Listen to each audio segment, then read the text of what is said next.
In a traditional academic system, what's fixed is how long you have to learn something and when you get to learn it, and what's variable is how well you learn it. That variation is in your grades. And so what happens is we take systems of equations. I get a B, you get a C, you get an A. Even though you got a C and even I got a B, and we recognize deficiencies, we move on to the next concept. And the analogy that I draw to that is, imagine if we're building a house, and I first lay down the foundation. I tell the contractors, we only have 2 weeks to lay down this foundation. I don't care if it rains or what. We're going to lay down this foundation.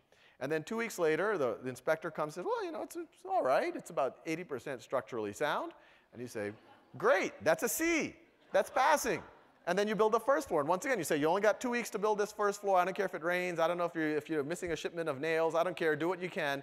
You got to build it in 2 weeks. Get the inspector. Oh, it's about 75% structurally sound. OK, that's a C minus, D plus. OK, let's build it. Let's keep on going.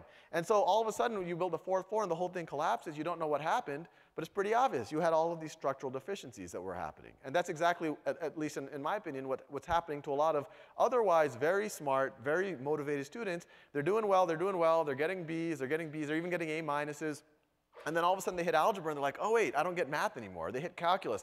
I don't get math anymore. And the problem was that they didn't fully 100% get everything before that. And if they did, this would have been intuitive. And so what we say is, instead of holding fixed when and how long you have to learn something and making variable how well you learn it, let's do it the other way around. Let's hold fixed that everyone gets to a high level of mastery, and what's variable is how much time you have to learn it and when you get to learn it, and you really engage at your own pace. The assumption was that Khan Academy was just kind of this supplementary learning tool that existed out on the internet for anyone who wanted to learn. We're going to give them as good of an experience as possible. And that is still a top priority for Khan Academy. But there's always this little dream that, hey, wouldn't it be cool to, by this point my son was born, and I was like, to kind of redefine what a school is like. If students could learn at their own pace, if class time was more interactive, if teachers had the time to actually sit next to their students and form bonds with them, instead of spending most of their time, lecturing or grading paper, they can do open-ended projects. They could move up the value chain and take students to the next level. I had all of these, I would say misconceptions. I was like, oh, but the system, no one can change the system. That's a hard thing to do. We're just going to do our own thing. But right at that time that was happening, we got an email from the local public school district, Los Altos, California. It was a high achieving public school district. They said, oh, we're kind of intrigued by some of the stuff that y'all are doing. Would love to have you chat with the board. And so they brought us in and they said, well, what would you do if you could do anything with a 5th grade math classroom? And I thought this was a complete hypothetical, so let me just, go nuts. And so I said, well, have every student working at their own pace, using a tool like Khan Academy. They can watch the videos, do exercises at their own pace, at their own time.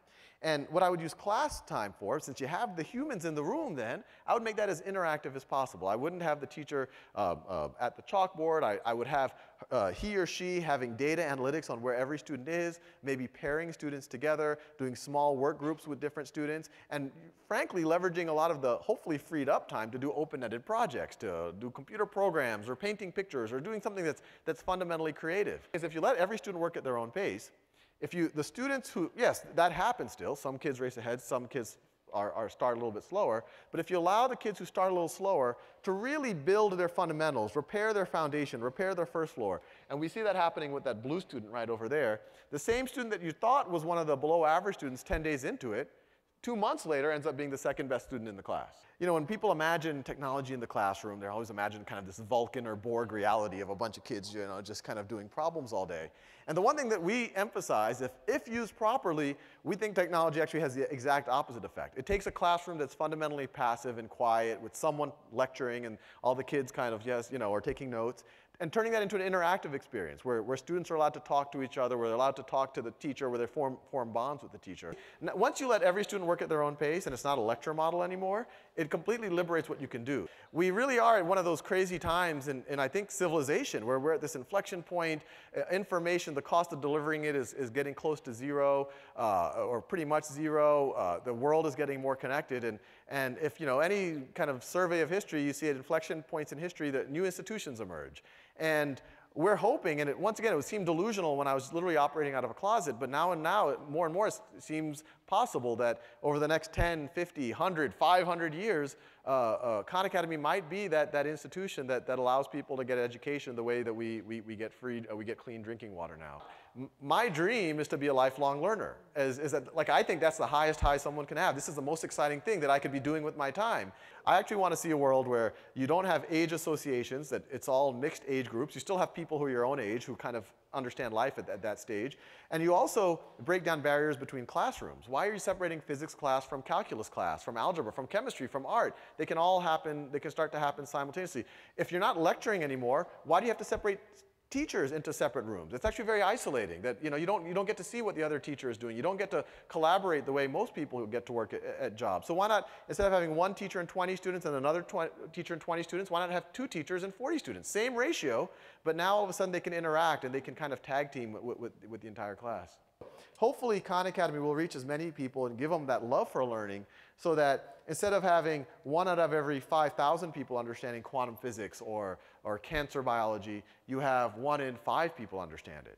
And I think if you have that, it's crazy to talk in these terms, but I think there's a potential where all of society can start advancing. And it's also a lifelong thing. It's not like you're 22, you don't need to learn anymore, now go get a job. It's like, no, it's this continuous scaffold of learning. If at 30 you say, you know what, I actually think I might want to become an engineer like Mark Halberstadt, that opportunity is there. There's a natural path for you. So there's never like, oh, it's too late. You made a bad decision when you were 14. So we'll see. It's all very exciting.